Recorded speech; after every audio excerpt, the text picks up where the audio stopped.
Bien dans mon immeuble avec Loiselet et Desgremont présente. Sud Radio, les incontournables de la copropriété. Thomas Binet, Philippe David. Bonjour Thomas Binet, vous allez avec votre consultant Philippe Loiselet nous informer sur tous les sujets liés à la copropriété. Philippe Loiselet, patron de Loiselet et Desgremont, et plus précisément aujourd'hui sur les précautions à prendre avant de partir en vacances, ça s'impose. Eh oui Philippe, parce que pour cette dernière de la saison, nous allons effectivement évoquer les précautions à prendre avant de quitter son appartement pour rejoindre la Grande Bleue, la montagne ou la campagne. C'est vous qui décidez. Bonjour Philippe Loiselet.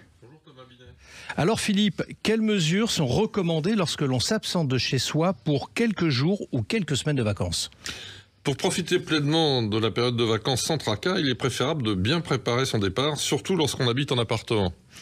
La sécurité de votre domicile, la gestion des services et le soin de vos biens doivent être pris en compte pour éviter les mauvaises surprises à votre retour. Voici donc quelques précautions avant de quitter votre appartement pour une période prolongée. Alors on va commencer par le point administratif.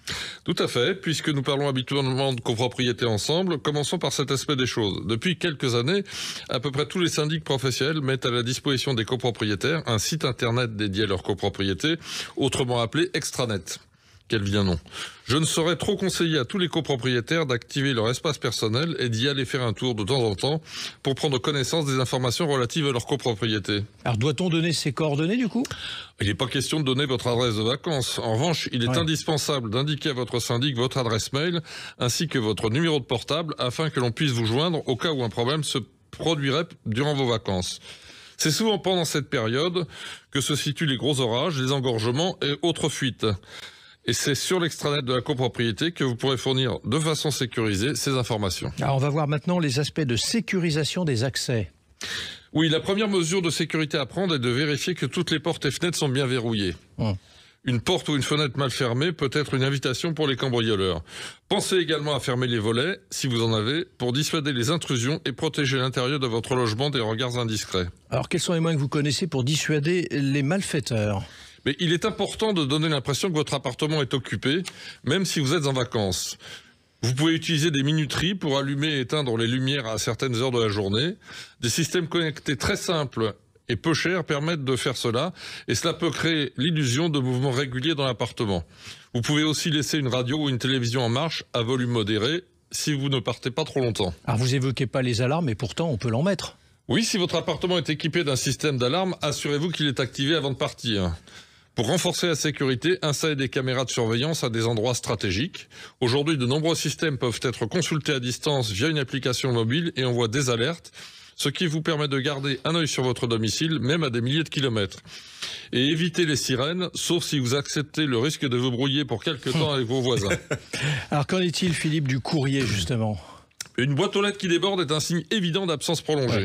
Pour éviter cela, faites suivre votre courrier ou demandez à votre gardien ou à un voisin de confiance de relever ce courrier régulièrement. Et si vous recevez des journaux ou des magazines, pensez à suspendre ces livraisons durant votre absence. Mais est-ce qu'il y a des précautions aussi à prendre pour limiter les risques domestiques ? Oui, les risques domestiques tels que les incendies ou les fuites d'eau peuvent être minimisés.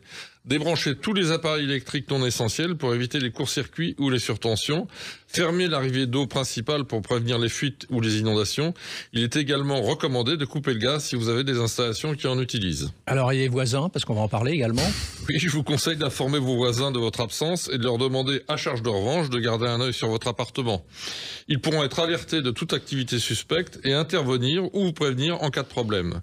Donnez un double de clé à votre gardien ou à défaut à un voisin de confiance. Cela peut aussi être utile en cas d'urgence. Allez, un dernier conseil avant de partir en vacances, Philippe. Avant de partir, faites un dernier tour de votre appartement pour vérifier que tout est en ordre, appareil débranché, eau et gaz coupés, portes et fenêtres bien fermées. Ainsi, vous pourrez partir l'esprit tranquille et profiter pleinement de vos vacances, sachant que votre domicile est en sécurité. Bonnes vacances! Et je saisis l'occasion de cette ultime chronique de la saison pour remercier tous les collaborateurs et partenaires qui ont contribué à la préparation de ces chroniques. Merci à vous deux. Nous vous retrouvons en septembre pour une nouvelle saison d'Oser Investir, les incontournables de la copropriété. Ce sera avec grand plaisir. Et d'ici là, nous vous retrouvons Thomas dimanche dès 9h30 dans la matinale week-end. Sud Radio, les incontournables de la copropriété. Thomas Binet, Philippe David. Avec Loiselet et Desgremont, bien dans mon immeuble.